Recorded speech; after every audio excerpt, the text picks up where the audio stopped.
Akböbek ketkeningden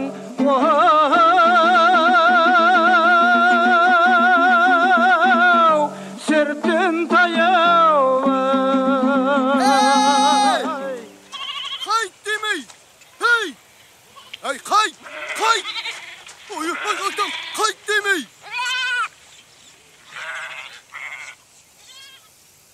Al kızıldan basından ay, alan oktan ay, aynalayın karagım, yerkem toktan jamalay.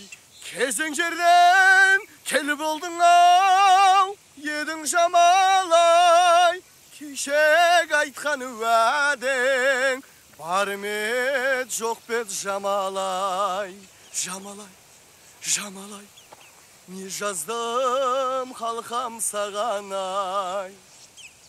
Эх, Жамалай, не жаздым халқам. Бәрекелді балам. Ассалаумағалейкум ата. Уағалейкум шырағым. Ай тәуір әнші екенсің. Сенің әніңді естіп, көңілімді бір көтеріп алдым. Өнеріңе ризам. Атың кім балам? Ата, әркімнің есігінің алдында қой бағып жүрген баланың аты кім болушы еді? Қойшы балада. Жоқ, қарағым. Мұнандай өнермен адам өмір бақи қойшы бала болып қала беруге болмайды. Айтпасаң қайтара сұрамадым. Бір ғажап әнші бала көрдім деп жүрерім. Мен сені ендігі жерде әнші бала деп еске түсіріп жүрем, қарағым. Әнші бала? Ата, білесіз бе?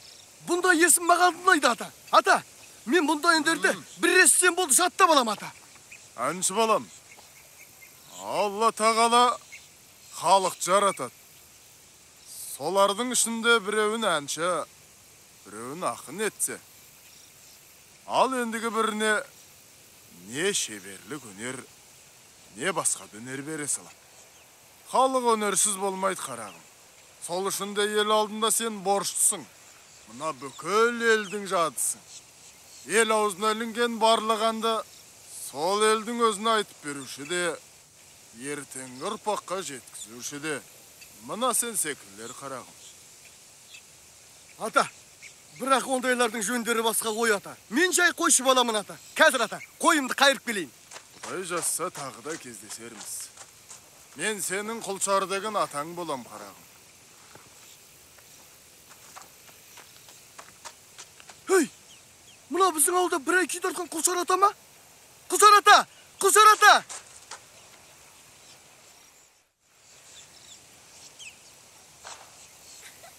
Мен атам. Енді менікі. Дейді. Енді мен атам. Балалар! Балалар!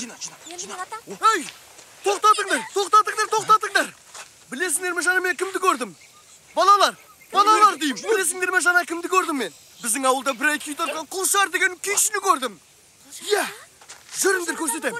Жүріңдер. Кет, кет. Тез бол, кеттік. Жарадыңдар. Итбай, қош келдің, қош көрдік. Үлкен ұлым Қойлыбай.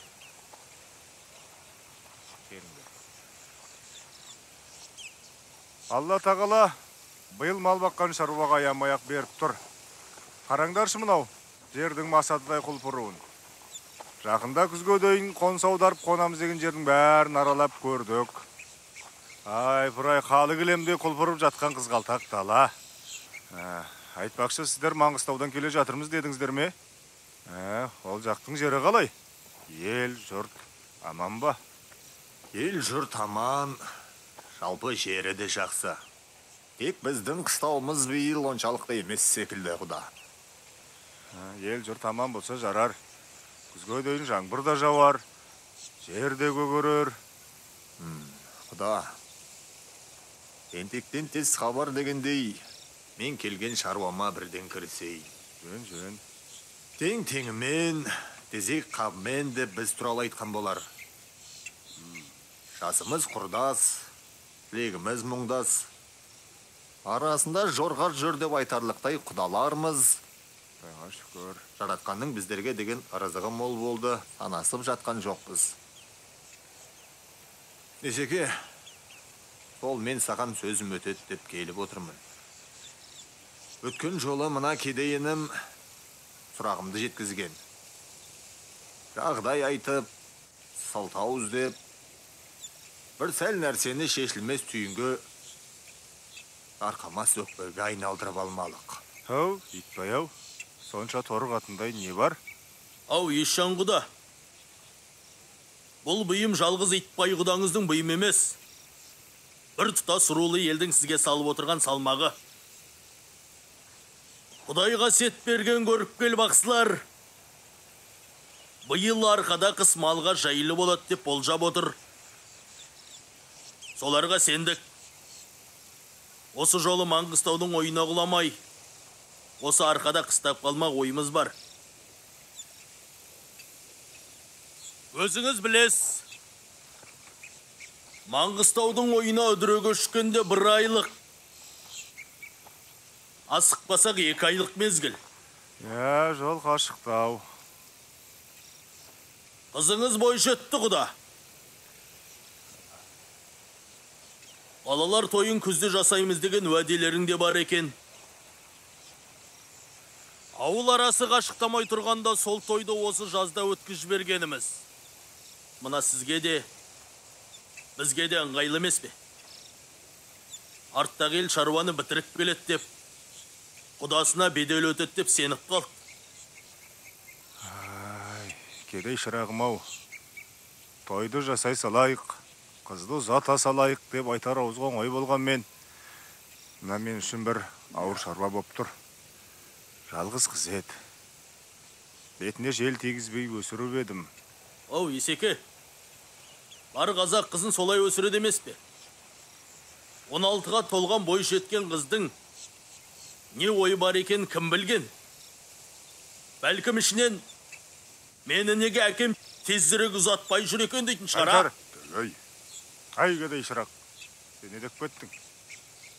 Бөбек жан ұлмын деп әлі күнге үстіне қыз киім киместен келеді. Ой, бар бол ойнамыз. Ой, оның өскірлер. Айналайын. Айна ойнап жүрген балалардың ішіндегі қызыл телпектісі сол. Болашақ келіндерің. Не дейді? Ұзатылайын деп отырған қызды балалармен асық ойнатып қоятығы не сұмдық? Әсіресе қыз баланы. Ата-баба жолы деген, әдет ғұрып деген. Ешкімнің қолы тигізуге қақыс жоқ. Қасиетті Құранымызда ережеміз бар емес пе? Бөбекжан еркелеу, бірақ ақылды бала. Ау, ақсақал, еркелік мін болмайды, ал ақыл азық болмайды. Кез келген ерке қыз, 1-2 қажарлы абысындарының қолына түскен сон, жіптіктей боп шыға келмеме тәйірі. Еркелігі де басылады, ақыл да кіреді. Есекеңнің бәйбішесінің қорқып жүргенде сол ғой. Бұл бала ақылды да қайсар бала. Ау, ертең жас келінді тезге саламыз деп сындырып аласындар ма, кім біле? Тез қасында қисығаға шатпай түмеушімет, айттым ғой, сынбай. Қайта түзетіледі. Түзетілгенде де жіптіктей боп шыға келеді тәйірі. Менің де қорқып жүргенім біздің елдің осы мінезі. Бөбек маған ұлдан да қадірлі бала. Ертең ол баланың айтқанын жасамасам, мына жүрегіне жазылмас жара саламын ау деп қорқам. Ау, Итбай ау, қалың мал алынған, қыз сенікі. Несіне асығасың? Тағы да 1-2 жыл күте тұрсаң, ойынан мына балалығы кетермеді. Төре тайғақ болса, бітіп болмас. Төбе тайғақ болса, шығып болмас дегенде Есеке.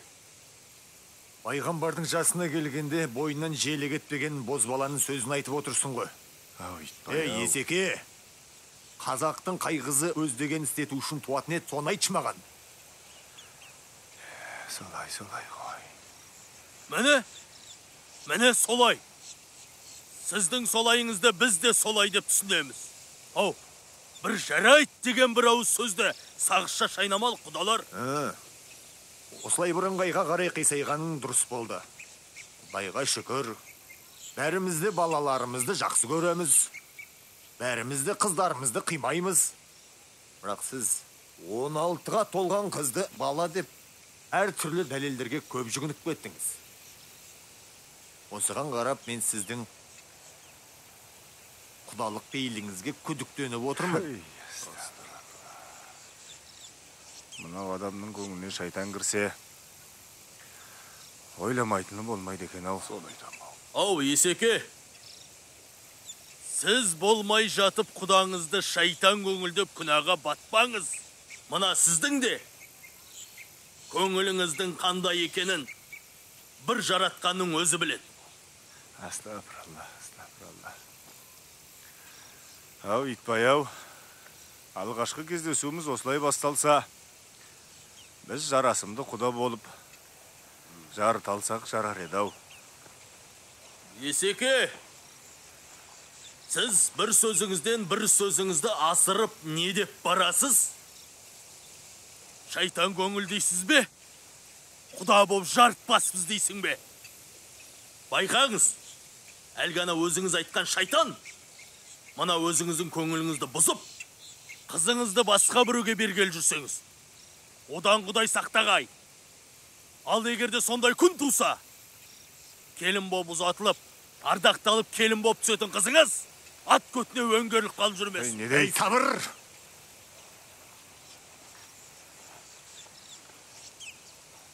Бұлар қиуаның барымташылар емес, өзіңнің құдаларың емес пе? Ау, құдалар, сабыр.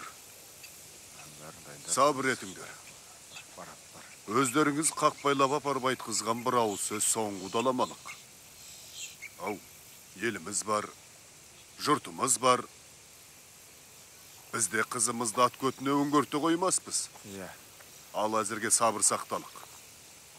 Бұл ауыл сіздерге қыз бермейміз деп әзірше айтқан жоқ. Міне, осылай, жөнге күшкен дұрысы.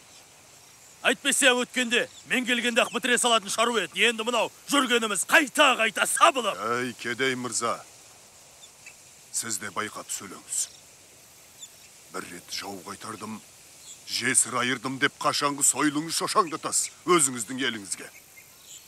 Сол кезде сізге жесір айырысқанда, жау қайтарысқанда осы ауылдың жігіттері болатын. Не дейді? Көргенсіз. Сабыр, кедей, сабыр. Не болса да бір тоқтап қалыңыз жүр. Қонағастар дайындалып жатыр. Ай, сабыр, құдалар, сабыр сақталық. Қыз сіздер тіктеп айттық қой. Ана үйде қыздың анасы отыр. Бәйбішемен ақылдасайын. Ал қазір қонағастарың дайындалып жатыр. Астан кейін бір жауабын аларсыздар. Жүріңіздер. Жүр.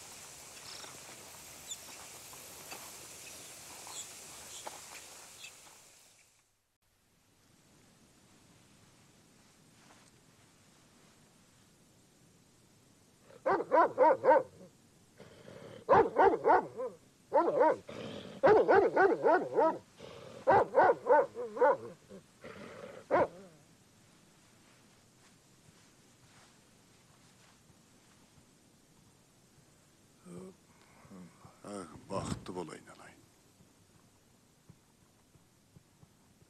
Не жасаған? Бісміллә. Әй, бәйбіше. Ауылға құда келіп жатқанда, қызыңа ер балалармен асық ойнатып қойғаның не? Атасының алдынан жүгіріп өтті жаңа. Масқара. Баланың жүріс-тұрысына мән беретін уақыты жетті. Жарайт, қарармыз. Отаға сау, олдың киімін киіп жүгіріп жүрген баланы менің келінім деп қалар деймсің. Ойбай-ау балаға ойнама деп қалай айтарсың? Құдаң неғып жүр екен, соны айтшы. Анау Итбай-бай қолқа салуға енді өзі көліпті. Биыл арқаны қыстамақ ойымыз бар. Күзге дейін Маңғыстау ойына құламаймыз дейді. Көке, бізге де сол дұрыс болар еді. Жоқ, балам, біз Маңғыстауға қыстаймыз. Бала шаға туған жерге жат боп кетеді. Қиуамен 40 жыл қырысып зорға босатып алған ата қонысты пәлен жердің шөбі жақсы екен деп кімге қалдырмақсыңдар? Ал сонымен? Сонымен бәйбіше олар балалар тойын осы жасты өткізіп жіберелік деп салмақ сап кетті. Қандай жауап қайтарамыз? Отаға сау, далада асық ойнап жүрген өзің көріп отырған жоқсың ба? Өзіңнің 15 жасыңда осы үйдің түндігін ашқаныңды ұмыттың ба? Бөбек болса 16-ға толды. Ей, жаста тұрған не бар? Біреу ерте жетсет, біз жетсіп те үлгерген болармыз кезінде. Көріп жүрміз ғой, біреу кеш жетсет. Біздің бала әлі бой жеткен жоқ. Енді 1-2 жылдай күтсе, денесі пісіп, санасы жетсіп деген сияқты тұрмыс құруға дайын болар еді. Бұл өмірде піспей ұзатылған қыздың көрер қорлығындай азап бар деймісің, отағасы-ау. Шынында да Бөпежанның балалық қылығы әлі тарай қойған жоқ. Екі жақтың да келіскен уақыты алдағы күз емес пе? Сол күзді күткен дұрыс секілді. Сен де қосылып кеттің бе мынау енеңе? Ер назарын қалай қайырасың? Анау келіп отқан екі кісінің арғы жағында бір рулы ел жатыр салмақ салып. Олар арқаны қыстап қалса, біз Маңғыстауға көшсек. Ел арасы 1 айлық жолға қашықтайды. Құдаларымыздың жағдайын ойласақ келіскен дұрыс секілді. Қалай анау Бөбекжанмен ақылдассақ па? Отағасы-ау, қарашан әргеден асық ойнап жүр емес пе? Баланың жүрегін жаралап ондай сөзді айтуға кімнің аузы барады? Айтатын жеңгесі бар емес пе? Айтсын. Айтуын айтармыз-ау, бірақ ол көне қоймас. Өткенде бір әңгіменің ретінде тойды 1-2 жылға кейін қалдырыңдар деп әкемнен сұраймын. Ал әкем менің сұрағымда ешқашан екі етпейді деп сеніп отырған. Алда, жалғызым-ай. Менің қолымнан не келеді? Әй, бәйбіше-ау. Ақылыңды айт. Не істейміз? Сен одан да оларға Бөбекжанның сөзін жеткіз. 1 жылға мұрсат сұра. Айпыр-ай, қалай сұрайым? Тіпті ыңғайсыз. Олар тойды жақындатып бедел салады. Ал мен болсам келісілген уақыттан кейін қалдырмақ боп шалқаям. Олар бұны түсіне қоймас. Түсіндір, түсінер. Анау кедей тентегін тегін ертіп келді дейсің бе итбай? Өздігерін істеткісі келсе, соны қасынан қалдырмайтын қашанға да тәуелден. Әй, бұлар неге асықты? Баламызды біреу сыртынан өсектеп жүрген жоқ па екен осы? Не де болса бәйбіше, ол біз үшін ауыр шаруа боп тұр. Олар сұрақтарын орындатпай қоятын емес. Сұрақтары да орынды. Ал мен соны түсіне тұрып, тойды кейін қалдырайық деп қалай сұрайым? Екі бетім шыдар емес. Әсіресе кедей деген есері. Батыратын жамылтып, қоқан-лоққы жасап. Ардақтаған қызыңды ат көтіне өңгөртіп алма деп салмақ салып кетті. Не дейді? Айбай-ау, осыдан кейін қайтып құда болмақ, қап көргенсіздер-ай.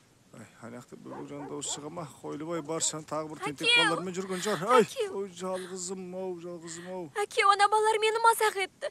Сен енді ұзатады дейді. Күзде емес осы жазда ұзатады деп мәз болады. Енді олармен ойнамаймын да. Оларға ерегескесін, ол киімін кимеймін де. Ойбай-ау, міне менің ақылдым. Қыз киімін ки деп көндіре алмай жүргенде, барыстың орайын өзі келтірді. Алда құлыншағым-ай, не бар сол жаман балалардың қасында? Бой жеткен қыздың өз қызығы өз алдына жасау жасатамыз, киім тіктіртеміз. Айналайын, абайлап келіш бір шабайық екеміз. Дігідік. Белім. Ай, Бөпежан, қайсы сол айтып жүрген маған айтшы. Қазір мен оның Қойлыбайға айтып әкесін танытып жіберейін. Айтпаймын. Әйтпесе сен о баланы шынымен де сабатасың. Әке, менің сенен бір сұрайтын сұрағым бар. Сұрай ғой. Ана балалар әкең құдалары келіпті. Олар тойды өткізейін деп, әкең төбе басын алып шығып қыстап жатыр дейді. Сол сөз рас па? Онда оларға айтыңыз. Той күзде де емес, жазда да емес, келесі жылы өтеді деңіз. Алда құлыншағым-ай, әкеңді екі оттың ортасына түсіріп кетпесең етті. Ай, тыныш. Жалғызым. Келінжан, Бөбекжанға құдалар сөзін жеткізіп көрші. Бар, жеңгең тыңдай ғой құлыным. Жеңеше-ау, екі оттың ортасы несі? О не дегені? Бөпежан ау, мені асықтырма, састырма. Бәрін рет-реті мен айтайын. Мына құдалар ауылы биыл Маңғыстауға қайтпаймыз. Осы арқада қаламыз дейді екен. Қала берсін. Тойды келіскен уақытында емес, сәл ертерек осы жазды өткізейік дейді екен. Қызық екен. Қыз алатын олар сұрақ сұрағанда, мына қыз беретіндер сұрақ сұрамай ма екен? Сұрайды ғой Бөпежан ау. Олай болса, той біз сұрағанда күзде емес, солар айтқанда жазда өтсін. Бірақ менің қалауымша, осы жаз емес, келесі жазда өтсін.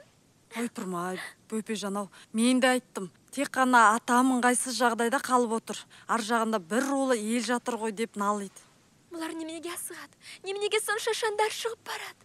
Айттыролы қалыңдығы бар елдің келініміз ақ жүзді, абыройлы кезінде қашан қолымызға қонады деп асығатын қашанға әдеттер емес пе? Біреу мені қызым еттесе, біреу болашақ келінім еттесе, мен айтарымды айттым. Басқа қосарым жоқ. Анау болашақ күйеу балаларыңа да соны жеткізіңдер. Менің атымнан. Бөпежан ау, әлі ақ үйреніп кетесің ғой. Үйренбеймін.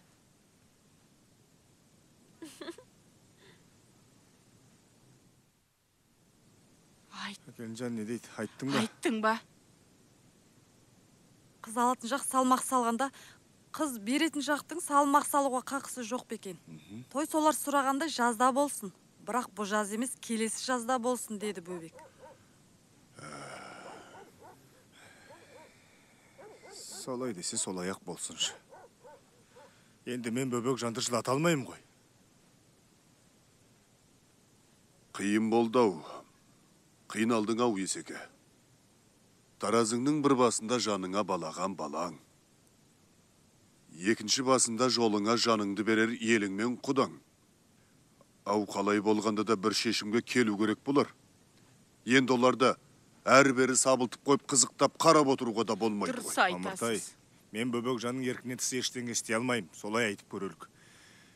Әй, келіспесе, қалың малыңды қайтып ал дейім дағы. Отаға сау. Менде басқа мал қалмады. Кінә өздерінен. Болмас жерге кеп бопса салып. Астапыралла, отаға сай. Қатты қиналып жүр екенсің ғой. Мен сені түсінбеген екемін. Бере-бер келісіміңді. Баламен сөйлесеміз, оғындырамыз. Бүгін өзі ұлдың киімін кимеймін деп жаңа мінез танытып жатыр. Айпырай, Құдай аузына салған болар.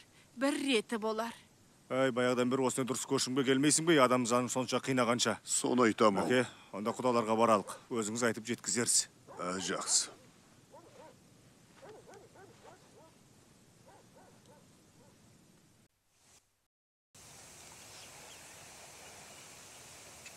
Тимеймін дедім ғой, тимеймін. Тоқташы Бөпежан ау. Әй бәлем.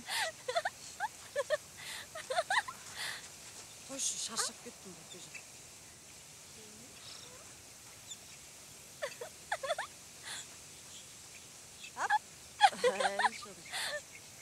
Жеңешау. Жеңешеме. Ал, неге бұлай жеңгем? Қарашы міне. Ой.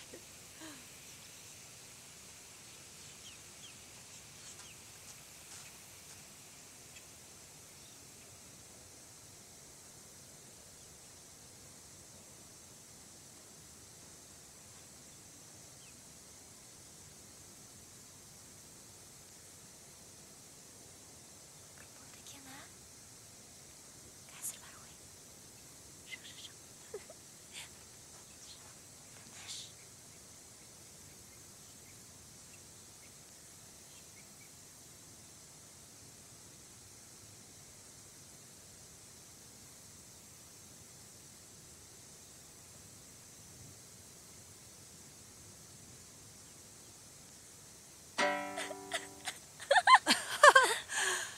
Жас жігіт, қолыңыз шебер болса да, құлағыңыздың мүкіс бар ау деймін.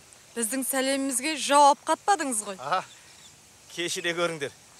Сәл нәрсеге жасытып қолатын жаман әдетім бар еді. Төрлеттейін десем төрдің тұр мынау шашылып жатыр ғана. Ал басқасын бәрі дұрыс. Қол да дұрыс, құлақ та дұрыс. Жүрек те жақсы, тілек те жақсы. Жақсы болғаның бізге де жақсы. Келген шаруамыз мына Бөпежанға етік тіктіреміз бе деп келді. Қап, тағы кешірім сұрайтын болдым ау. келінсің бе, жеңгесің бе? Мен әуелі Есжан байдың ұзатылатын қызы Бөбектің етігін тігуім керек еді. Сол баланың жасауын дайындаймын. Уақыт болып жатса, сосын көрерміз. Ал бізге жеңге боламыз. Біз сол кісінің келіні боламыз. Мына баланың аты басқаға айтқызса, сіз айтқандай, маған айтқызса Бөпежан. Сен осы ауылға осы бала үшін алдыртқан. Маған не болды? Қайта-қайта кешірім сұрап. Онда мен дайынмын. Таң атқалы күтіп отыр едім. Әзірге кешірім сұрар жазығың жоқ, бірақ сұрай беріңіз кешіріміңізді. Ақыры бір жазықты болғанда, мүмкін пайдаңызға асар. Жарайды. Пайдаға асар, аспаса одан да жақсы. Кел қарындасым. Мына орындыққа отыра қой. Кел қалқам. Отыра қой. Әй. Шебер қайным, атам сізге сәлем айтып жатыр. Бөпежанның жасауын жақсылап істесін. Ал еңбегінен не сұрасы соны алады деді. Алла сәтін салса, іс қылып шығарамыз ғой. Жеңгей, мен мына қарындасының аяғын өлшемін алайын. Сіз анау етіктердің қай үлгісін қалайсыз, таңдай беріңіз. Қазір. Сәукеле керек пе, алқа мен жүзік керек пе, бірден айтыңдар. Той осы жазда болады деп асықтырып жатыр ғой. Үлгермей қапылып қалмайық. Алып келіңіз аяғыңыз. Ал ақысы туралы барлық заттар біткесін, жұмсалған мүліктерге әңгіметеміз ғой. Мына дүниелердің бәрі керемет. Қайсысын таңдасақ екен, Не дедіңіз? Мен Бөпежаннан сұрап жатырмын. Қайсы сәнді екен деп сұрап жатырмын. Менің қай қалауым істеп жатыр едіңдер. Маған бәрібір. Бәрібір деме қарындасым. Әр адамның өз қалауы болған жақсы. Қалаған нәрсеңді ұстап тұтсаң, қуанышың көбірек болады. Мысалы, менің Кертор деген атым бар. Паш еркін. Ол жануарды мен 100 атқа, тіпті 1000 атқа дауыстырмас едім. Өйткені ол менің қуанышым. Сол секілді етігіңіз өзіңізге ұнамды болса, сырғаларыңыз сәнді болса, әр киген сайын сізге қуаныш әкелетін болады. Есіне қуаныш жоқ, дүние малдың көптігіне не пайда? Біздің мағынасы түсініксіз болып бастаған. Өмір дегеннің қуанышы болады дегенге сенімденіп қалған жанбыз. Енді осы болашақ қуаныштан дәметпек түгілі күнделікті өмірді қызықтаудан да қалып бара жатырмыз. Ойпырмай қарындасым-ай, сізді сонша торықтыралық не болып қалды екен? Әлде анау болашақ жарыңыз? Жоқ. Менің алдымда оның ешқандай күнәсі жоқ. Мен торықтырып отырған басқа нәрсе. Ойпырмай Бөпежан-ау, саған не болған? Олай демесеңші. Маған не болғанын сен түсінбесең, біздің елде мен түсінер жан қалмаған екен. Түсінем ғой жаным-ау, түсінем ғой. Жеңгей, мен мына қарындасының аяғына шақ қалып тапқанша, сіз анау қалаған үлгілер таңдап та үлгерерсіз. Барыңыз. Олай деме Бөпежан. Жүріңіз.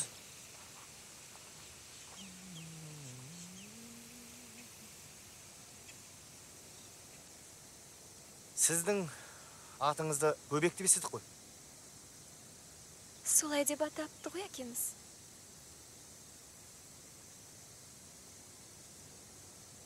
Сізді қалайша Ақ Бөбек деп атамаған? Ақ Бөбек деген ат жақсы ат па соншама? Жоқ, соншалықты жақсы емес. Сіз әппақсыз ғой. Ат қойған кісі қалай ойламаған, қалай таппаған, Ақ Бөбек. Ақ Бөбек. Ойланған шығарау, бірақ солай атасын деп, әдейі сізге қалдырған ғой. Әттен кешіп қалғандай. Кезінде кездескенде, мына барша жұртқа жай Бөбек емес, Ақ Бөбек дегізіп қоятын едім. Ақ Бөбек деп. Неге кешіктіңіз? Кешкен жоқсыз. Құдай сәтін салған күні үйленесіз. Сосын қыз балалы боласыз да, атын Ақ Бөбек қоясыз. Жоқ қарындасым. Мен енді қызымның атын емес, кім болса да алғамның атын Ақ Бөбек деп өзгертетін болам.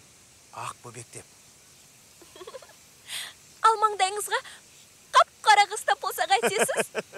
Қазаның түп киесінде қап-қара болса да, ұнатып алғасын, маған о кісінің өңі ақтың ағы болып көрінер. Аты да Ақ Бөбек болып, барша жұртты қуанышқа бөлейтін болады. Тыңдаңыз. Ақ Бөбек. Ақ Бөбек. Ақ Бөбек. Ой шіркін-ай, қандай шанның жұлдыз жанып екені?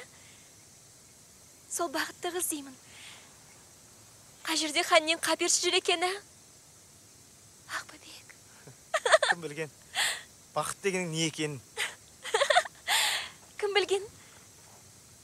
Иә, сен қабағыңнан қар жауып, діңкемізді құртып болып едің. Осылай шырайланып жүрсеңші, Бөпежан ау. Міне, мынада етке қалай қарайсың? Етігі несі? Ол ауыл мені шоқаймен де қабылдайды. Ақ Бөбек. Ақ бөбек.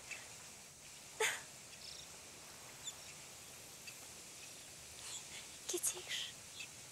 Келген шаруамызды тындырайық та. Құрсыншы бәрі де.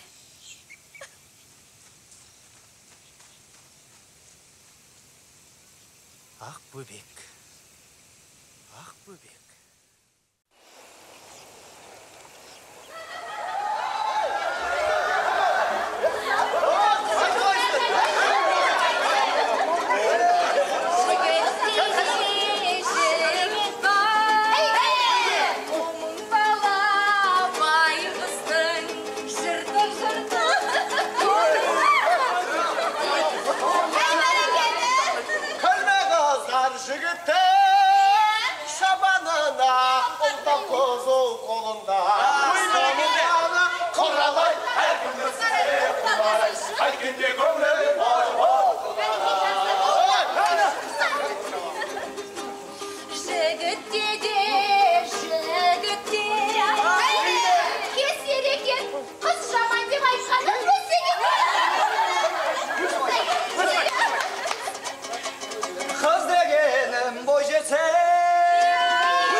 Senin aklın buna men çıkarım.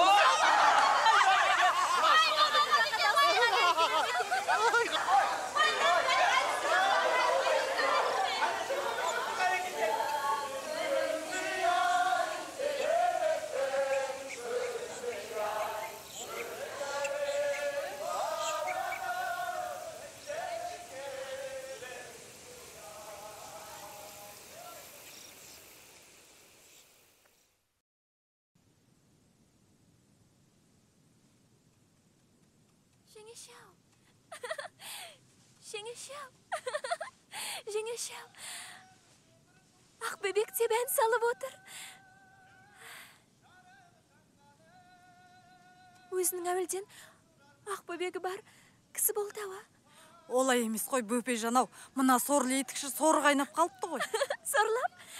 Қалайша сорлайды? Қолы жетпеске қол созғасын сорлайды дағы. Жеңеше-ау, мынандай жігіттің қол жетпесі бола ма? Оның Ақбөбек деп отырғанына сенсің ғой Бөпежан ау. Мен? Ақылды адам түгіл, құс екеш, қыран құсты өз жобасына қарай елерін таңдар болар. Сонда немене жеңеше? Армандауға да, ойлауға да болмай ма не? Оған кім тиым салушы еді?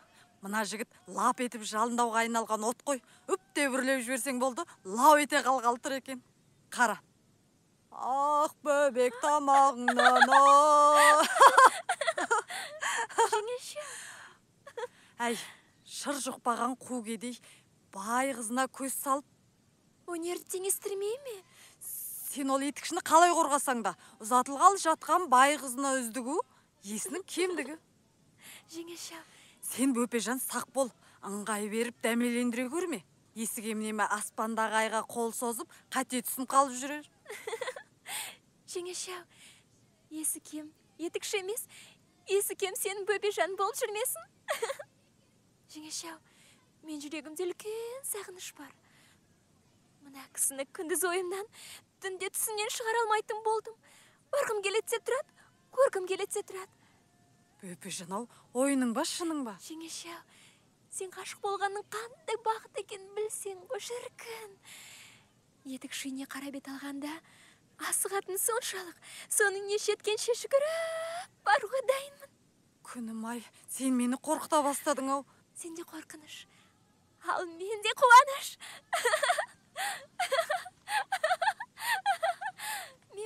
Мен артын ойлап қорқам ғой, Бөпежан ау. Ал мен бүгінгі бақытыма қуанып келемін. Сөйлеме, үніңді шығарма. Ертеңі қалың ел көйте қалар. Жусанның да құлағы бар бұл далада. Желдің ызыңы жеткізер, өзіңнің қимылың сездірер. Құдай ай, жар бола көр өзің. Олай етуге қақың жоқ сенің. Анау шаңырағыңды, әке шешеңді масқара етесің ғой. Ертең бүкіл ел бетіңе түкіреді. Олай етуге болмайды. Тыйыл жаным, тыйыл. Енді шешеңеше, бірдеңеге ұрынбай тұрғанда, әкеме айтып әні етікшін басқа біреуін алдыртсын. Мен жүректегі шынға ие бола алмай қалсам, шын ят сонда болар. Көзден таса болса мүмкін, көкіректен өшер. Құдайым ай, Бөпежан ау, атақты шеберді қолынан келмеді деп қайтармайды. Жұрт не дейді? Ел салтынан шын кетсетін болсаң, менен достық бе ел таппайсың. Жеңеше.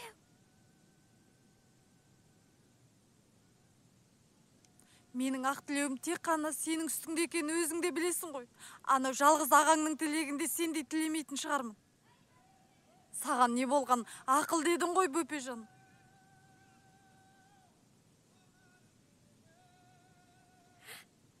Естідің ба, жеңеше? Естідің ба? Ақбөбек деп ән салып отыр.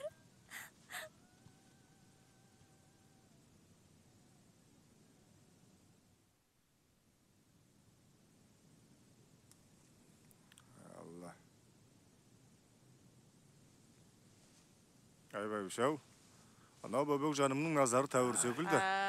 Қанша дегенмен зат әйел емес пе? Ана етікшінің қолынан шыққан әсем заттар көңілін аулап жүрген болар. Жасаған, жалғызымды жылата көрме. Құдай сақтасын. Маған жылайтындай не бопты көке?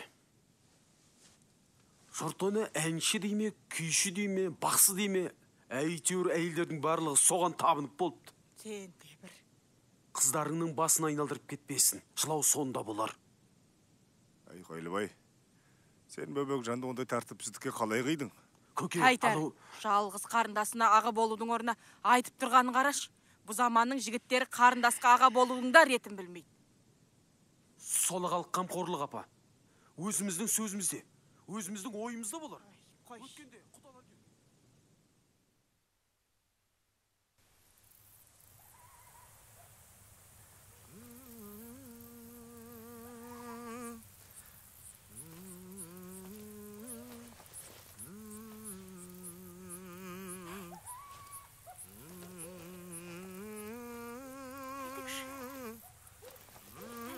сөз қалай? Ақ бөбек тамағынан бір иіс кетсе, әлде бір сегізсе. Содан соңғы сөз қалай еді? Ұмытып қалып. Ән салсам аңқытады, тілмен таңдай көзге түсіп қалармын. Зер салсам өрнектерім күнім айдай Сөзіңе жалғыз ауыз зәру қалар Ақ бөбек айтшы менің мінім қандай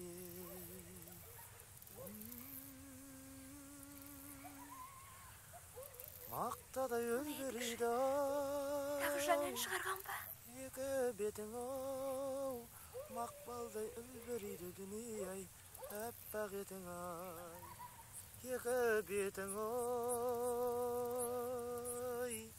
мақтадай өлбірейді дүние-ай әппақ етің ау Деміңнен жұпар есер раушандай Сен болдың одариға Есіл дертім, бөбекжан, есіл дертім. Сен білсең етті ғой ағатай. Кімнің есіл дерті кімде болып жүрген? Әуеде бір жұлдыз бар-ау, темір қазық-ау. Кер торы озаша бар, бөбегім бабыр жазып-ай. Ақ бөбек тамағыңнан Ай, бір иіс кетсең, болар ед мен сорлыға, алтай азық ақ бөбек тамағыңнан.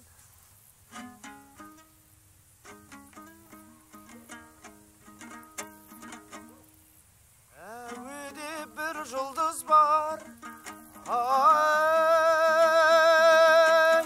темір қазық, Кер торы озаша бар, бөбегім бауыр жазып-ай. Ақ бөбек тамағыңнан, ай, бір сүйгізсең, ай, болар ед мен сорлығай, бөбегім алтай азық.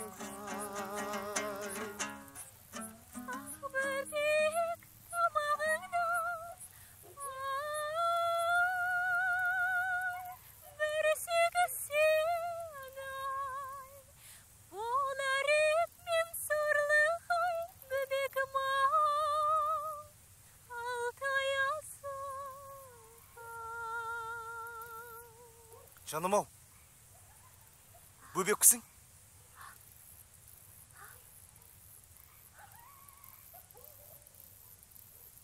Бөбекжан! Қараңғыда не қып жүрсің? Жалғыз бісің?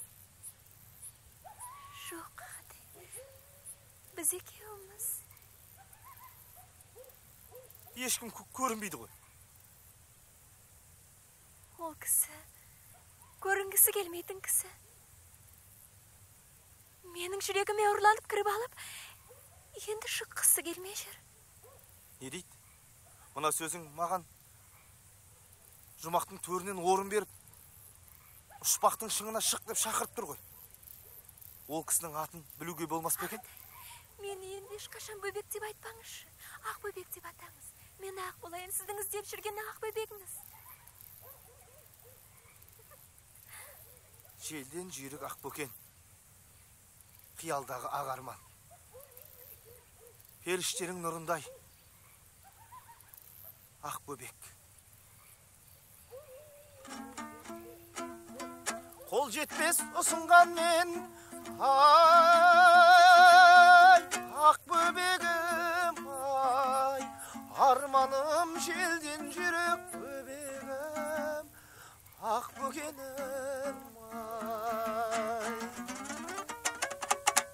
армандаудың өзі күпірліктеуі көрінген менің бақ құсым. Дәметпейтін жерден қалайша менің басыма қона қалдың? Тек қана саған жарлың жыртық күркес бақ мекен боласа жарар еді. Біздің бұл ісіміз бағымызға ма? сорымыз хама ол әлі белгісіз. Бірақ болар болды. Мен жүрегі еркініне бағынып қалдым. Мен өзім тоқтата алмадым. Ақбөбегім менің, періштем менің, сүйіктім менің бөбекжан. Осы айтып тұрған сөздеріңіздің бәрі менің сөзім ғой. Сізден бұрын мен айтқан бұл сөздерді. Бақыт құшағын ашқанды, бақыт мекенін тапқанда мен дегеніме жеттім. Осы бір сәтті бар қалған ғұмырыма айырбас етпеспін. Түсім емес пе? Ей Алла! Ей Алла! Ей Алла, артын сұрау сете көр. Өңің қашан? Ақбөбегім менің, жүрегіме балтамызған тіліңнен айналайын сенің, тек әттең. О не әттең? Осындай сәттің дәттең болшы мен. Тек мендей жарлыға, мендей жалғызға қыз бермек түгіл, бұл туралы ойлауға да рұқсат бермес. Сіз көнсеңіз, ендігі жерде ешкімнен де рұқсат сұрамаймын. Маған жүрегім рұқсат еткен. Асыраған әке мен шешені қайтеміз? Бөбегім деп, әлпештеген елді қайтеміз? Шында да, жұрт не дер екен, Бітімін арғымақтың, ай, қолынындай, көз артып қолпырасың бөбегім, құбылым-ай, шынымен көңіліңді, ай, берсең маған, ай, мен даяр кету келден бөбегім, шығынып-ай, шығынып-ай. Ендігі жерде тек қана өзімді емес, тұтас, жан тәнімен өзімді бердім сізге. Ұстадым етегіңізден.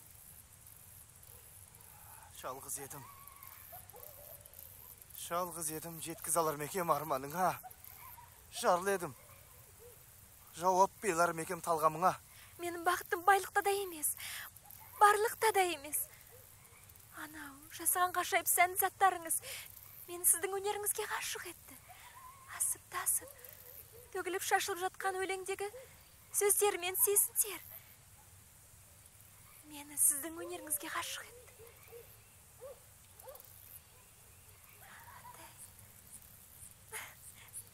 Мен ғашықпын. Бөбекжан, ойланып айтып тұрсың ба? Артының өкініші болып жүрмесін. Мен ойланып та толғанып та болдым. Ақылдасып та көрдім. Жан сырласым. Жан досым деп жүрген туған жеңген де мені түсіне алмады. Елдің әдет дейді, жұрттың ғұрыбы дейді. Махаббатқа бәрі қарсы.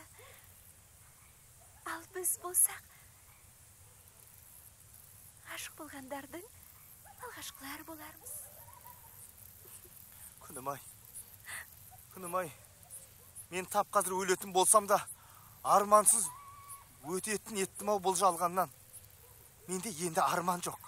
Тек сол армансыз өмірді қалай бастасам екен? Бір бабаң айтыпты ғой. Ер жігіт екі кезде ойланбас болар. Бір жасанып алдында жау тұрғанда, ал тағы біреуі жәудіреп алдында ғашығы тұрғанда деп.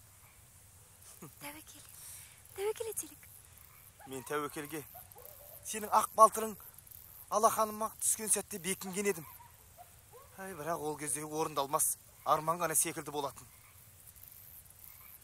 Мен зататын күндерді жақын қалды. Енді орындалмас арманның орындалуы.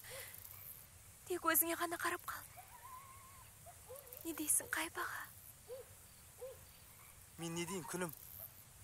Бір-екі күн рұқсат бер. Мен бізге болашақта пана болары еліздеп берейін. Нағаштарым тамырын басып байқайын. Ел бұлардан қашықтау бір апамен жезден бар еді хабар жіберейін. Біреуіне барып тұрақтармыз.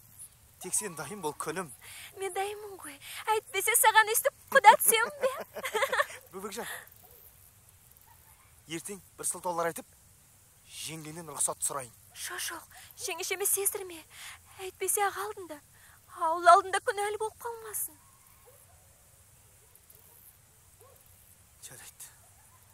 Жарайды күнім. Жарайды. Тек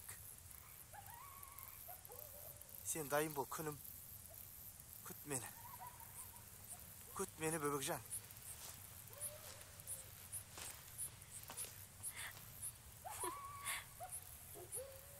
Күтемін, жаным. Күтемін.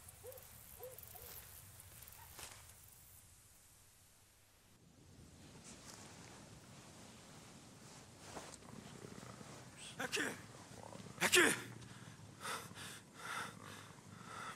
Не болды, балам?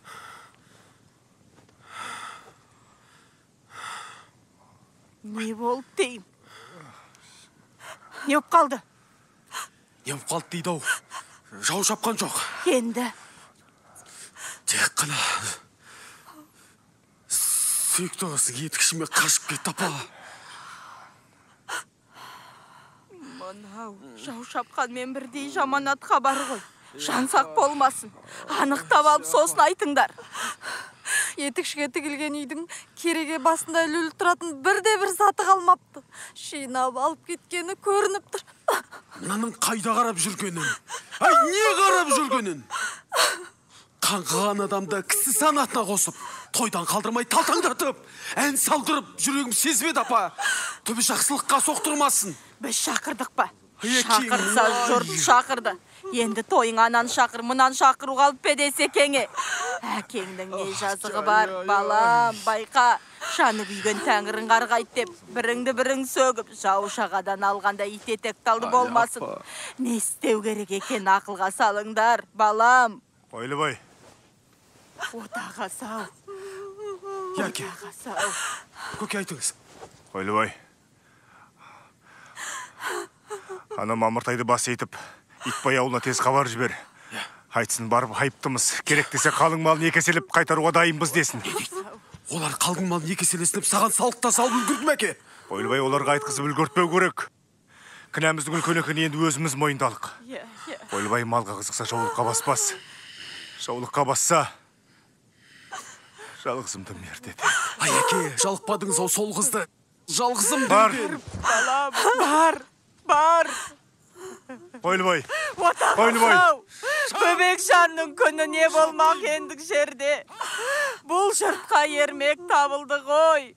Жатса да тұрса да бәленшенің қашып кеткен айтырулы қызы. Сормаңдай қызым-ай, нағы сорлы екеуміз болармыз ендік жерде. Сабырет, әуше. Қойлыбай.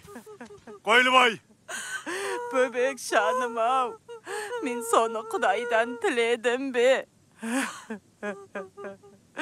Ей адамдар, сендер білесеңдер ғой. Өздеріңнің соншалықты қатыгез екендеріңді. Біреудің қарғысына қарағанда су қараңғы соқырсыңдар. Біреудің қарсын тыңдағанда тас құлақ кереңсіңдер. Ал біреудің қатесін көргенде айрахатқа батасыңдар-ау. Бәрін шабылып жалғызымның соңына түсесіңдер-ау. Түтіп жейсіңдер-ау, бейбақты, құлын шағым-ау, құлып жағым-ау.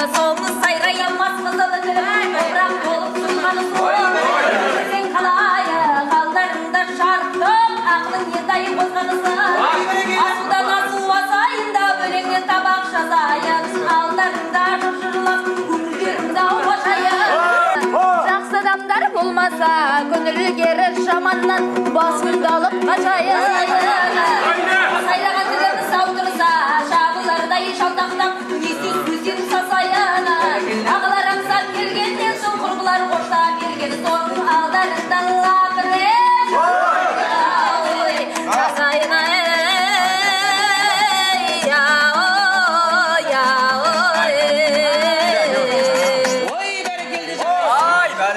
Енді мынау жас келіннің әнін тыңдап көрейік. Жас келіндеріңіз әнші ме еді? Ойбай-ау, әнші болғанда қандай?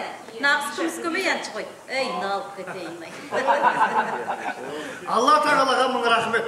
Мынау шебер балдыз ауылымызға келін түсіріп, жай келін емес, әнші келін түсіріп, ауылымыздың сәнін бір кіргізіп бастады. Күнде жиын, күнде той. Ақбөбек келіннің әні құлақтың құрышын қандырды әбден. Мынау. Тағы да бірдеңе бастай дедің ғой. Бұл келіншек бізді қашанғы қайыптың әнімен алдандырады. Есжанбайдың қызы. Әннен басқа тағы не әкелді екен? Ау, шығаратын уақыттан болды емес пе? Екеуің ғана қызықтады.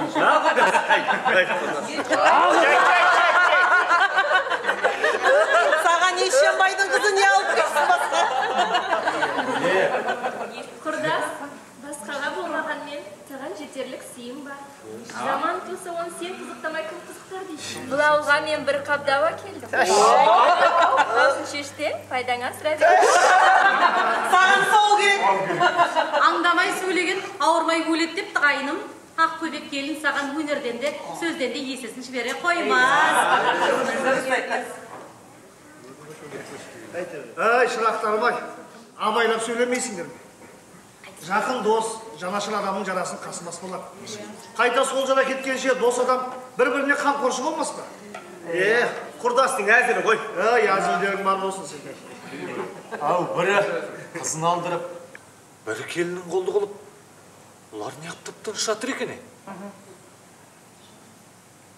Кешір құрдас, менікі әзіл емес, менікі уайым. Сенікі қандай уайым болса? Құрдас, олар біздің қай бағытқа кеткеніміз таппағанда болар. Олар сіздерді мүмкін Маңғыстаудан іздеп жүрген болар. Ол да мүмкін. Біз де сол есеппен беге жездені паналанға жезді. Дауыздарса шешімін табар деген. Бізде бір қабырғалы ел емеспіз бе? Бір амалын табармыз. Бас көтерген ел ағаларын сақтандырып та жатырмын. Дұрыс. Жезде. Ас қайыр жүрміз. Тамақтана қоймын.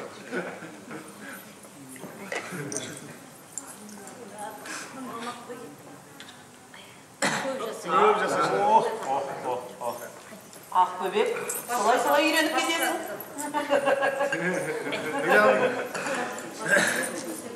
Аумин десең міне бата, қолдасын бекет ата. Қыдырын қияласын, періштен ұяласын.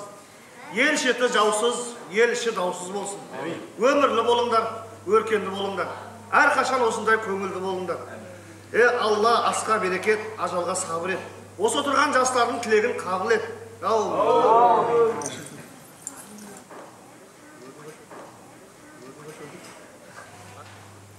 Ақбөбек?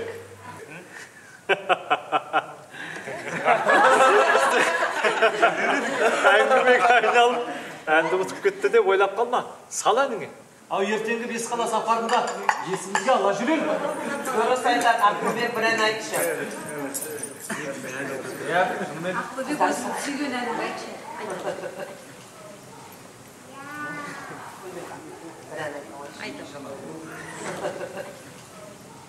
Аспанда бір жұлдыз бар-ау, темір қасық-ау, кер торы қозы шабыр дүние бауыр шасыбай. Ақбөбек тамағыңнан-ау, бір сегізсең-ау, болар едмен сорлығай дүние алтай асығай.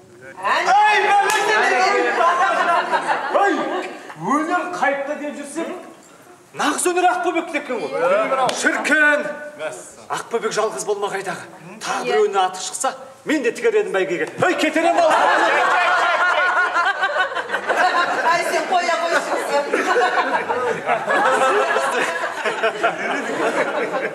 Сұлу емес, сүйген сұлу дейді. Әрбір адам өз айыбын жақсы көрсе, Ақбөбегі жанында жүр. Дұрыс айтасың. Міне бізді қарандаш кімден?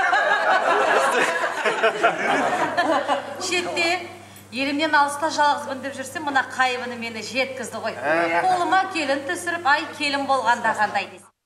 Ізеті қандай өзінің, өнері қандай десін. Әбіна, Құдайдың әділетсіздігіне таңғал. Мына қайып құрдасқа бәрін бере салғанда, маған біреуін де қимап. Неге олай дейсің? Сонда мынау не етші?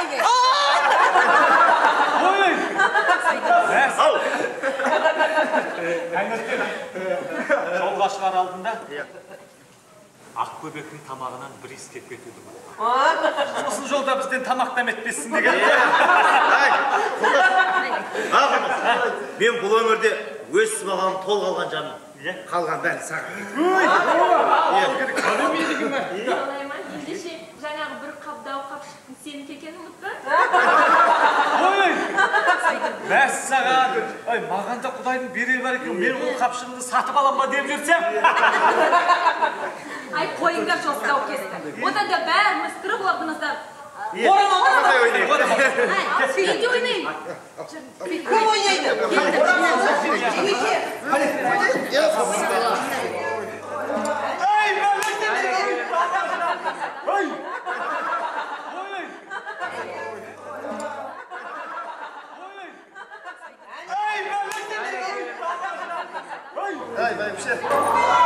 Ертең анау бес қалаға сапарға шығамыз. Жолға азығымды дайындаймын.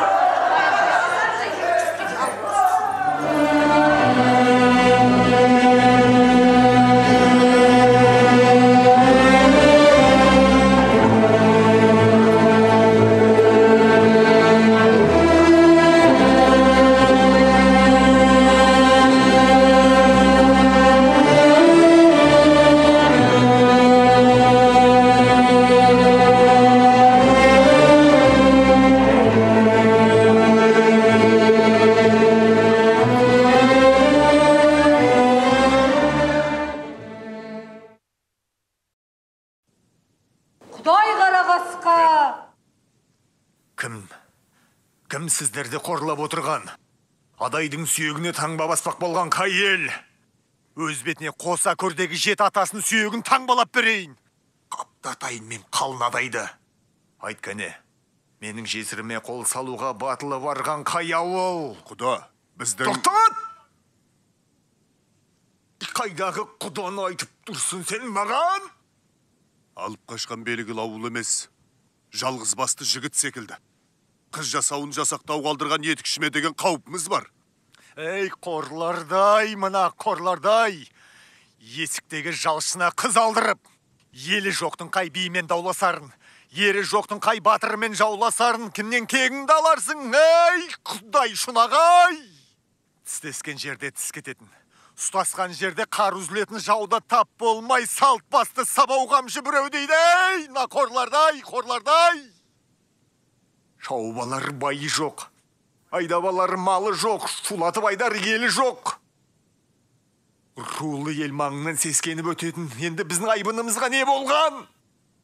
Енді сонда жетімдер ауыз салатын шамаға жеткенбіз бей, кедей! Соқабас сабау қамшы, қаңғыған жалғызға қыз алдырып отырсыңдар, а? Қоғыншы кетті мәзгесуге. Баланың жоғы көн сәске түсте байқадық. Маңғыстаудың ойына құлайтын екі бағытқа да қуғыншы жібердік. Ал егерде Маңғыстауға кетпей, басқа жаққа кетсе не істейсіңдер? Ей, осылар не істеуші еді?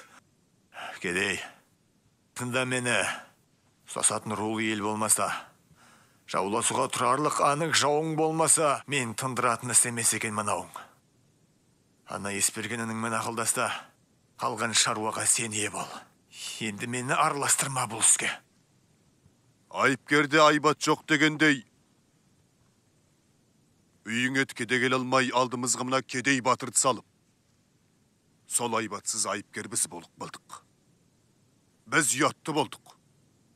Не десеңдер де иілген бас мінекей. Кесем десең кесесің, ау жазалайым десең жазаға көнеміз.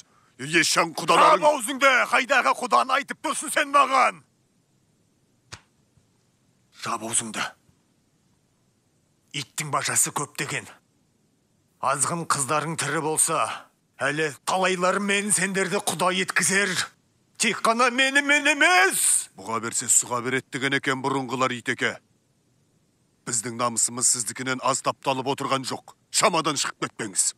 Ей, есіктегі жалшысын тыя алмай отырып, маған қайрат көрсетпекші мына сорлылар. Итеке, жетер енді бізді осы балағаттағаныңыз. Бізде енді әңгіме басқа. Біз қызымыздың басын босат деп сұрағалы келдік. Тап осы жерде қазір босат. Айыбымызға сұрағаныңды аласың. Алған қалың малыңдай тағы қалың мал алыңыз. Тағы нең бар, а? Тапталып жатқан намыс та біздікі, қашып кеткен қыз да біздікі. Би алдына да барамыз, хан алдынан да қаймықпаймыз. Сол қыздың тапталғаннан қалған арын да қорғаймыз. Қыз да біздікі, сүйек те біздікі. Біз сіздермен сөзді доғардық. Ей, алып келе алсаңдар, қыз бен ұрынды алдыма алып келесіңдер. Тек сол кезде ғана сөйлесеміз. Ал басын босату туралы. Не? Ол туралы әңгімеде жоқ. Ау, Итеке. Қомы бауырына кеткен буыршындай туламаңыз. Адамға қай уақытта жөнмен шама керек екен, Итеке. Ау, сенің қайта Итекең не? Ау, оның атын Итбай деп қойған. Мен деп бедің? Әй, ұрынудың да жөні болу керек емес бей, кедей батыр. Құда деп айтқызбаса, өзі ауыз құрса, қалай сөйлесеміз енді біз? Әй, айтыңдаршы, бұл не тулау?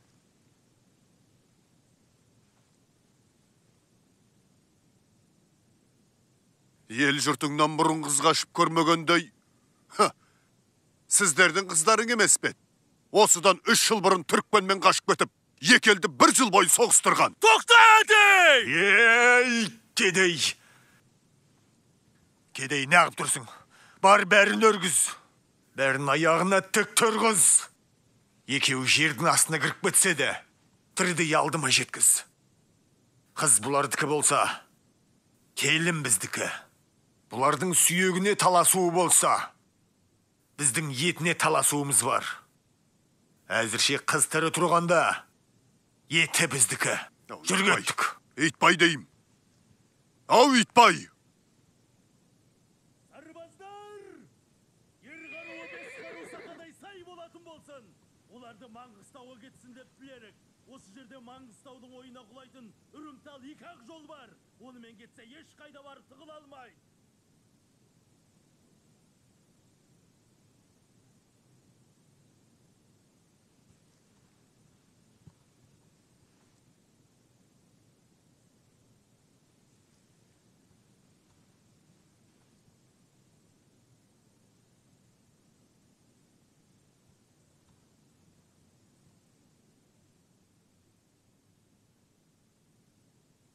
Есперген шырағым-ай. Естіп келем. Ештен айтпаш кедей аға. Бұл таңбай енді сүйегімізден кете қоймас. Бәріне шыдауға болар еді. Тек мені кіммен айырбастағанын білесіз бе? Білем! Тегі де жоқ. Елі де жоқ. Қанған қара тобырдың бір есік алдындағы етікшімен. Енді бұл таңба енді сүйегімізден кете қоймас. Құдайым-ау, не жазығым бар еді? Не жазығым бар еді, басыма қасірет түйе салатын? Болды енді, болды. Ойламаған жерде басымызға сын сағатты болды. Енді осы оқиғадан абырой жоғалтпай шығуымыз қажет. Енді соған еңбек етер. Ей батыраға, сенің айтып тұрғаның қай абырой? Сол абырой дейтін нәрсенің әлі де біздің басымызда қалғаны бар деп ойлайсыз ба? Ау, сен ер жігіт емессің бе? Тек қана ыңғай білдірші. Тап қазір бар бана Есжан ауылының бір қызын ат көтіне өңгеріп келейін. Қалың малы төлеулі, ана Есжан қыздан 10 есе сұлын алып келейін, айт! Батыраға, сен мені тағы да сөгесің ғой, сөге бер. Тағы не болды? Мен бөбекті жақсы көрем. Мен оның сұлулығын сағынам. Мәссаған. Намыссыздықтың шегі бар емес пе о? Сен білсең нетті. Сенің арғы шешелерің мен әжелерінің жартысынан көбі қалмақтар мен жоңғарлардың қыздар екен. Соған не сенің ата-бабаң ғашық боп үйленіп, айттырып алып бекен? Ол басқа заман ғой. Заманның бәрі бір заман. Тек адамдары басқа. Ау сен арғы шешеңнің өзі қалмақтың қызы емес пе еді?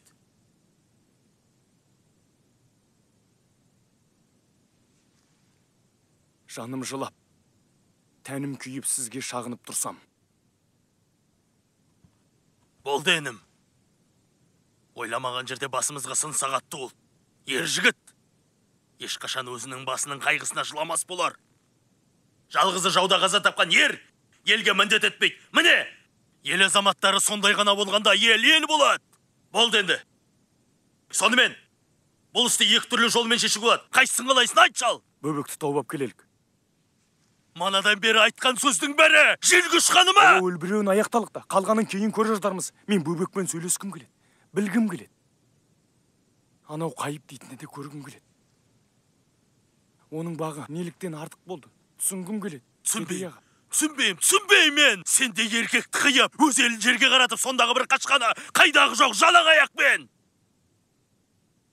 Осы әйелдерді де шайна мақыл жоғау. Ән айтады дейді. Ән айтатын болса ана, жын екті әулиелердің бірі болғаны ғой. Ән дедіңіз бе? Кедей аға. Немен қарайсаң сонымен ағарасың деген. Мені бөбектен айырған қайып емес. Қайыптың өнері болар. Я, өнері болар. Ендігер той жібермеңдер. Шілдеханадан қалмаңдар. Қайыптың әні айтылған жерден сол әннің ізімен ілесе беріңдер. Ән ақыр есіне жеткізеді кедей аға. Міне. Мынауың ақыл інім. Ендігі бұл арада бірде-бір той біздің жігіттеріміз өтпейтін болады. Әншінің қайып әнін кімнен естіген сұрастыра жүріп тауып аламыз қашқындарды. Табамыз.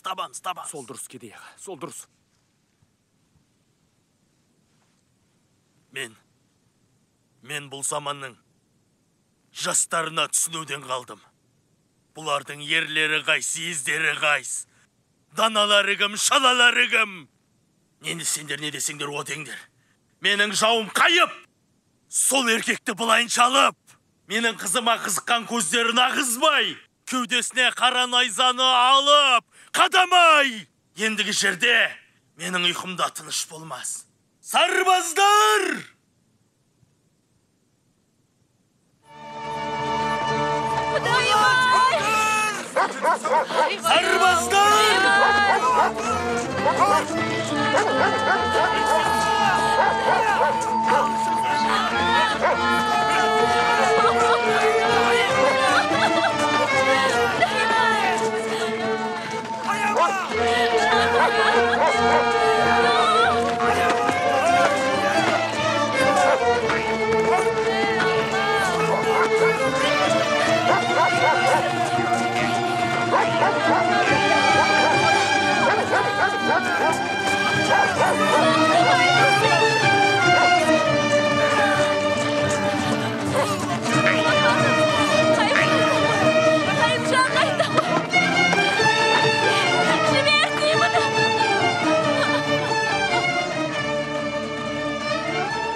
пендешілігі ай.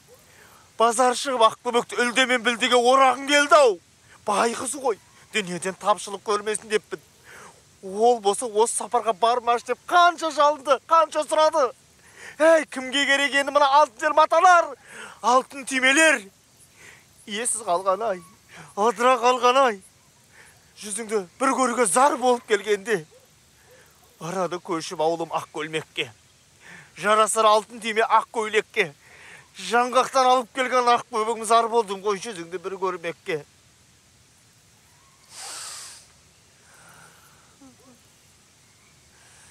Қайыңдыдан ән салдым құлап тұрып. Қызыл шарқат ойнау шек лақтырып.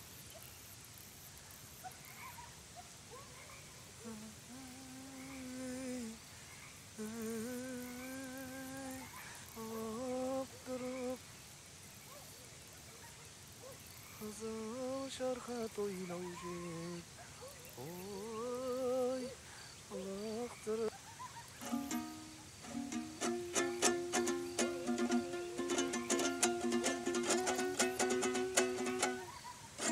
Қайыңдыдан ән салдым ақау, құлап тұрып, қызыл шарқат ойнаушы, оу, лақтырып жадауым, қайтейін қалғам амал жоқ. Айтқан сөзің қалқамның ақау, естен кетпейді, өзіңге сүйеніп. Оу,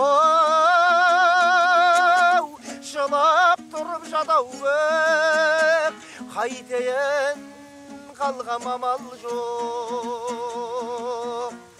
Жоғар келден келемін ақау, кергай мініп, алтын тұғырақ басым. Оу,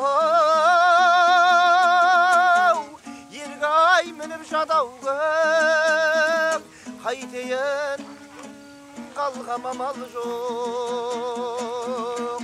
Өл айрылмай бөбектен ақау, тірі айрылдым, одан жақсы ет қалғаным. Оу, жерге кіріп жадауым, қайтейін қалғам амал жоқ. Жадау көк, қайтейін қалғам амал. Көшкенде ақау, қара менен, таңдап кестім бір бұтақ. Оу, ара менен жадау көк, қайтейін қалғам амал жоқ. Таңдап сүйген адайдан ақау, Ақбөбегім, қанжалайдау жүрегім. Оу,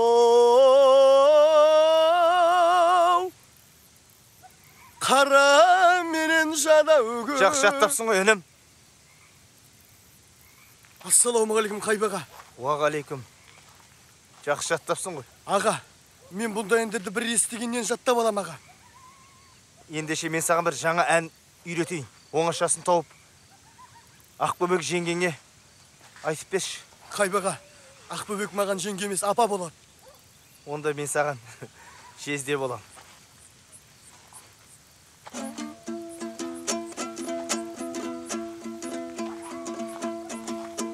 Ақбөбек сайкілікпен ай бораңдадың ай, сұм жалған өтер десем бөбегім тіл алмадың ай. басыңды тауға тасқан ай, ұрсаң дағың ай, дегенің болады екен бөбегім, бір алланың ай.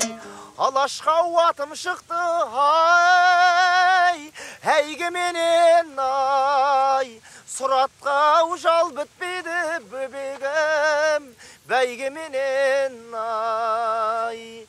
Айрылып ақ бөбектен ай, қалғаннан соң ай, жүрекке ас батпайды бөбегім, қайғыменен ай. Адайдан таңдап сүйген ақ бөбегім, зар болдың ғой жүзіңді бір көрмекке. Өлі айырмай бөбектен тірі айырылып, одан да кеткенім жақсылы жерге кіріп, бөбекжан, шақырам кездесуге келе алмасаң, болған уағдаң жалған жер. Бөбекжан, мен қазір Шықпылдағы арлан бөрі. Жүзіңді көре алмадым жылдан бері. Бөбекжан. Ақ бөбек. Ақ бөбек. Бөбекжан. Сүйіктім ау. Бөбек. Қайыбым ау. Ақ бөбегім менің. Бөбекжан. Қайтейін, кешір. Кешір мені. Кешір мені арманым. Мына өмірдің иірім толқын ағысының арасынан жол таба алмаған сормаңдайын кешіре көр. Сен мені кешір. Кешір мені, бөбекжан. Қол жетпеске қол созып, іштен тынып, саған деген сөзінің жолына оңаша шолынып, өз қасіретімді өзім арқалап жүре беретін жайым бар еді. Енді міне, сені сергелденге салып кеткенім. Олай демеш. Маған тірі өлік бол өмір сүр дегенің бе? Мен тек қана сенімен қайыппын. Мен сенсіз тірі өлікпін, бөбекжан. Мен сені бір көрсем деп армандап келемін. Әйтпесе. Айтпаш ар жағын. Екеумізді ұмыталық аз көрген азаппен жаман түсті, бөбекжан. Ұмыталық. Ұмыталымыз, бөбекжан. Ұмыталық. Ұмыталық қайым. Енді бұлардың құрық жетпес жерге кетеміз, бөбекжан. Не де болса шыдадым. Азабына да, дамығына да көнерміз. Бөбекжан, мен қос атпен келіп тұрмын. Кетейікші, бөбек, кетейікші. Енді қасыңнан тастамашы. Ешқашанда тастамай, бөбекжан, ешқашанда. Қайым.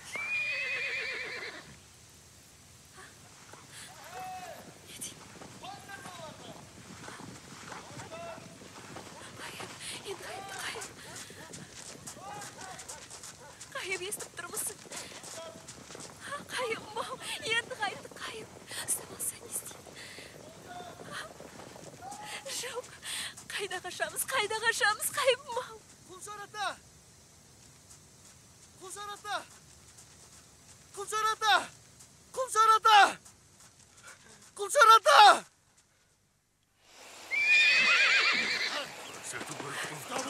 Кедей! Кедей!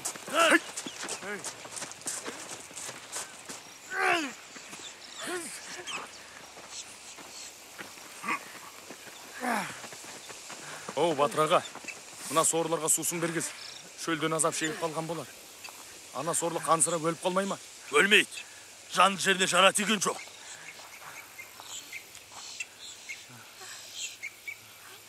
Отырған қарсы алдында ақ бөбегім. Болған соң өзім жалғыз жоқ көмегім. Ісімнің істеп жүрген бәрі қиын. Я Құдай, жеткізе көр біресемін. Жа болсыңды. Сіз неме? Сен менің денеме жара салдың мәз болып тұрсың ба? Ал мен болсам, ақ бөбегің жолына денеме таңба түсіп қуанып жатырмын. Бар ғұмыры босқа кеткен байғұстар. Менің ақ бөбекім болған бір күннің шаттығына, мына сендейлердің 100 жылда көрген тілектерінің ләззаттары жетпейді. Қайдан сезейін деп едіңдер? Я, тағы не естіп? Не көргенің бар, айт? Бізді қолға сүріп мәз болып келеді екенсің ғой. Тыңда ендеше. Сенде соқырлардың көзін ашып, көкірегін оятып жіберейін. Қарашы анау аспаныңа. Анау бозторғайды көрдің бе? Не деп шырылдап тұр? Менің Ақбөбекке арнаған әнім емес пе шырқап тұрған? Мына жел не деп ызыңдайды? Ал, жел не депті? Жел былай дейді. Тыңдаңыз кедей батыр құлақ тұрып. Деп ана былай депті жылап тұрып. Қорболдау екі қашық есер соққа ойнаушы еді. Қызыл шарқатылы ақтырыр. Тоқтатый! Осындайларға түк бермесе де, тікені бар тілді аямайды екен. Еште кетпейді. Ертең шол таңдатып жүретін боласың. Батыр, алыстан салт атты көрінеді. Біздің ауылда бір ай күй тартқан қол шарата ғой.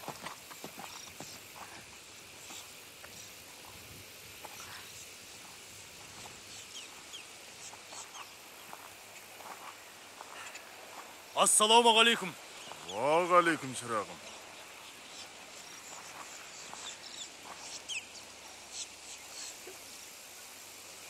Кедей шырағым. Жасаулың біраз бар екен. Шүкір, шүкір. Мына сорлы қыз қанша қолы бос болса да, сіздерге зорлық жасай қоймас. Ақсақал, әңгіме бұлардың бұрын көрскен зорлығында емес, әңгіме бұлардың енді көрсер қорлығында болып тұрған жоқ па? Шырағым ай.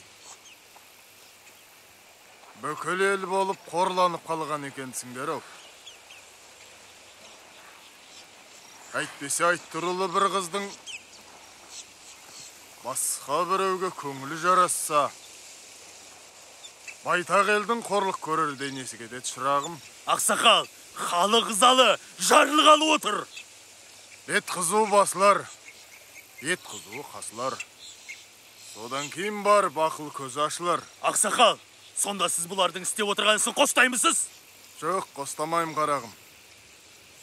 Бірақ болар іс болып қалды емес пе? Бұлар бала емес пе шырағым?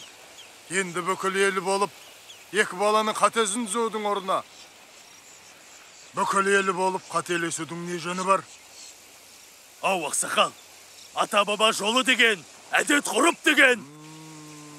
Ата жолы деп жақсы айттың қарағым. Кедей шырағым, мен мынаны сұрайын сенен. Ел арасында батыр атағың бар. Шүкір. Әдет құрып жол жаран жақсы білесің. Қай заманда да батырдан сауға алатын. Сұраған кісі. Сұраса алған шырағым. Алған, алған. Ендеше сауға батыр.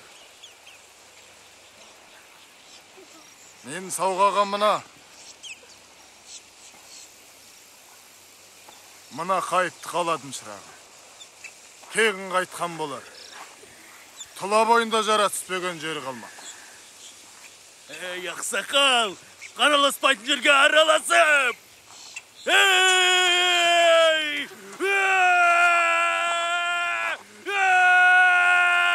Ақсақал!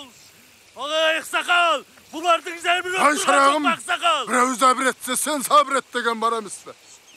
Қайыпты біреу бұзақы, ата жолын бұзды деп жек көрер. Ал ендігі бірі жүрегінің қалауына ұмтылған ғашықтарға жол көрсетті деп үлгі тұтар. Батыр санар, мына атын аңызға айналдырар шырағым. Ақсақал, бұлардың істеген ісіне бола. Бармағын шайнап отырған елге не бетімді айтам, ақсақал. Мен сізге сұрағыңызды бере алмайым. Мен сізге қайыпты бере алмайым. Ерді құдай ұрарда, жауға мінер жамбозын көп жабының бірідер. Елді құдай ұрарда, жауға салар жақсысын көп жалпының бірідер. Дегенде елдің жақсысы да, жампосы да, мына тап қайып секілділер шырағым.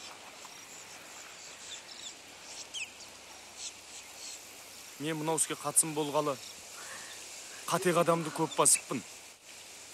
Анамның да сөзін тыңдамап едім. Бірақ бір қателік барын сезуші едім. Рахмет сізге, Құлшар ата. Сіз менің көзімді ашып бердіңіз. Кедей аға, бұл дау екі рулы елді көрші қонбастай жауластырып отыр еді. Енді қолдарына қару ұстатар қақтығысқа жеткізуге айналдырар реті бар ғой. Шешілмес түйіннің шешілгені шығар. Жәбір көргенде мен, жоқшы да мен. Бердім қол шарата тілегіңді.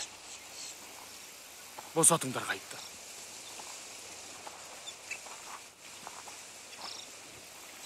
Көбек. Қайып! Қайып! Кетей! Мынаның аты Қанжар. Бұл қолдың қаруы. Ал қол менің қаруым. Ал Қанжар менің жүрегімдегі әмірге бағынады. Егер де басым бір тартып бөліп түсір десем, бөліп түсіреді де қояды. Ал мен қазір соны істеймін. Тарт Кетей! Тарт Кетей қолыңды, тарт! Оның бірақ істетпейтін. Сенің бірақ ау сөзің. Жігіт болсаң, Алла атымен ант етемін де.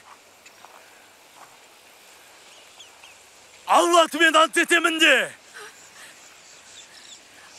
Аллатын ант етем. Енді қайтып, бөбектің маңына жоламаймын де. Енді қайтып, бөбектің маңына жоламайын. Енді қайтып, Маңғыстау топырағын аттамаймын де. Айт әйтпесе!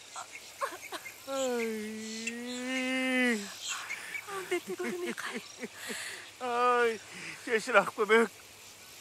Қореттім ау сенің алтын басыңды. Енді қайтып, Маңғыстау топырағын баспайын.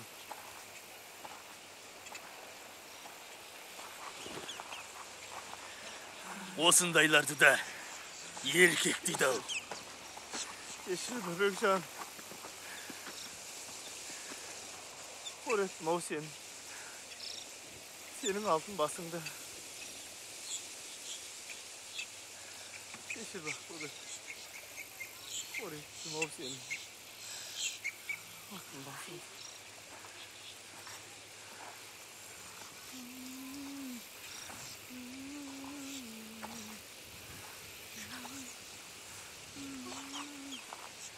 Жоқ, Қайып.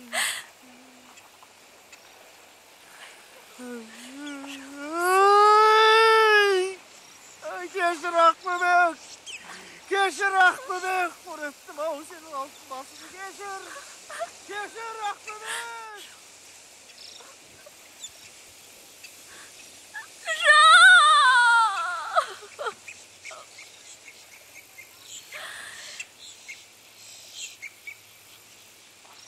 Бөкжан, сенің қара басыңның қорлық көргеніне жаным қиналады.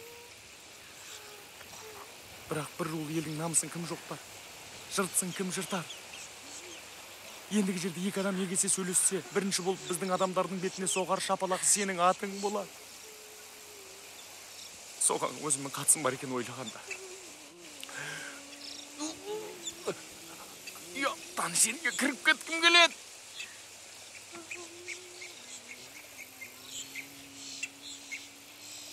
Бөбекжан, қайыппенен алға шығып кеткеніңде бойымда намыс, көкіректе ыза кернеді, кек алуға ант етіп едім. Екінші рет қашқаныңда сол екпінменен тағы да қуғаным рас, бірақ қателеспін.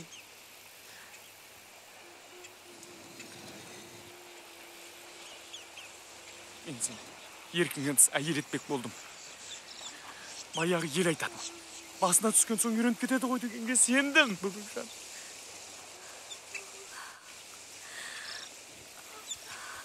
Кешір.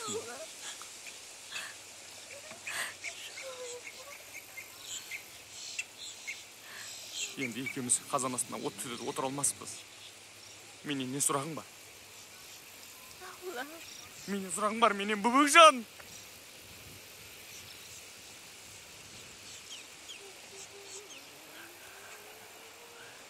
Қасыңа қойшы балам еді. Төркініңе жеткіз тастайын. Тағдыр солай шешіпті ғой. Айдай сұлу бөбектей жарым болады деп мақтанушым, армандаушым.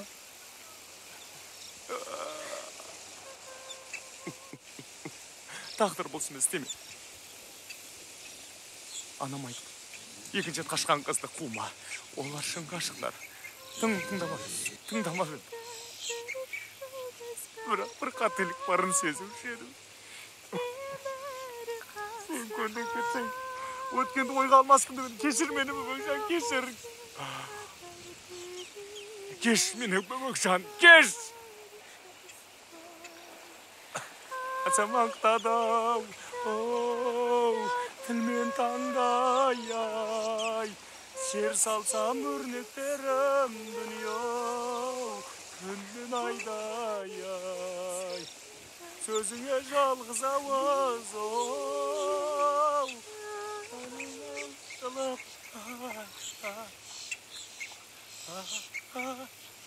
жоқ жоқ жоқ жоқ жоқ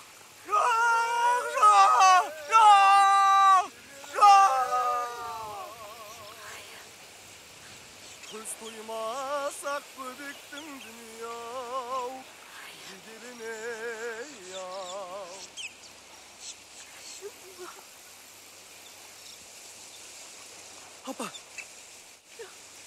апа бұл мен ғой мен қойшы бала апа қайбағам келеді жақында келеді қайбағам апа Ол келем десе ке. қайбағам сізге ән арнап еді айтып берейін ба апа Маған арнап па? иә сізге Айтшы, ақ бөбек сәйгүлікпен оу бұлаңдадың ай тұсын жолған өтір дебем дүние-ау тұра алмадың ай ғашықтан өл айырмай оу тір айырған оу таңғалам бір алаңның Жұдырықта жүрегің байлық еліңе сыймай. Қарақан көзің байлық еліңе сыймай. Қазір шықпалдағау ей арлан бұрау шақырам кездесуге дүние-ау шақырам кездесуге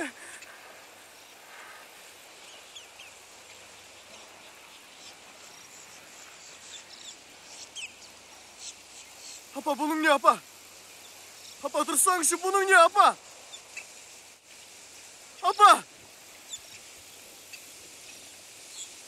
апа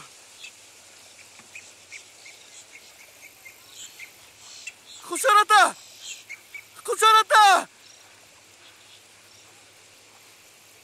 Құлшар ата сенің сөзің енді жетті жүрегіме Құлшар ата енді қайбаның бүкіл қазақ баласы естейтін болады Құлшар ата ақ бөбек сәйгүлікпен оу бұлаңдадың ау сұл жалған өтер дебем дүние-ау тұра алмадың ау ғашықтан өл айырмай оу тір айырған ау таңғалам бір алланың дүние-ау шеберіне ау мен қазір шықпалдағау ей арлан бұрау ай жүзіңді көр алмадым дүние-ау жылдан бері-ау ай басыңдау тауға тасқау ей ұрсаңдағау ей таңғалам бір алланың дүние-ау шеберіне ау бөбекке елден бөлек оу өң берілген ау жаманды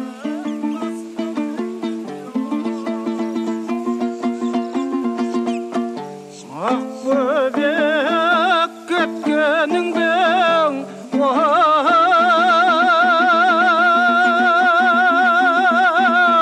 сертін таяу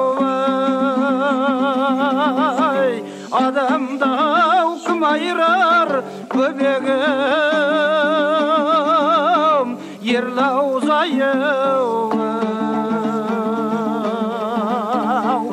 ақ бөбек танымасаң оу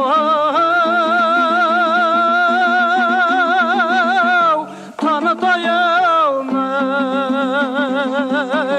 баласы-ау қорабайдың бөбегім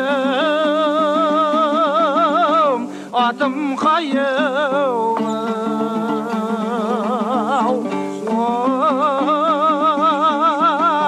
атым қайым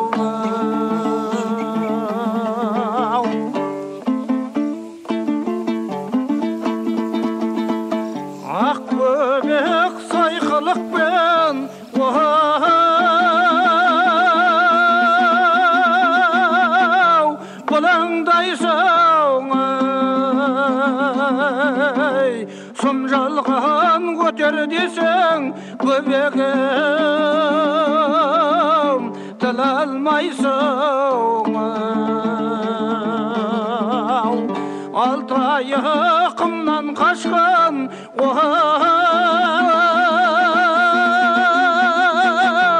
түлкідей көрсетпей қырар қаңдау көбегім бір алдайсың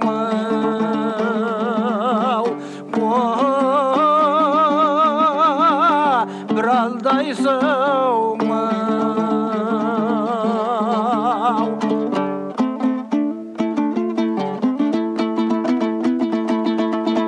ақ көбек қарақат көз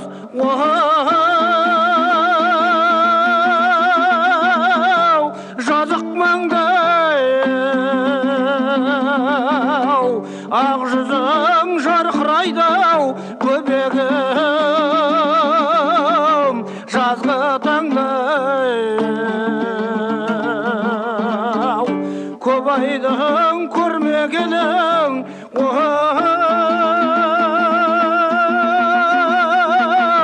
жүзі болды-ай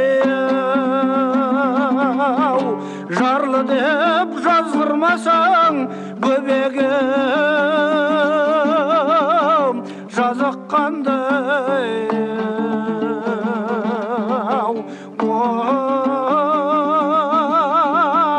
жазық қандай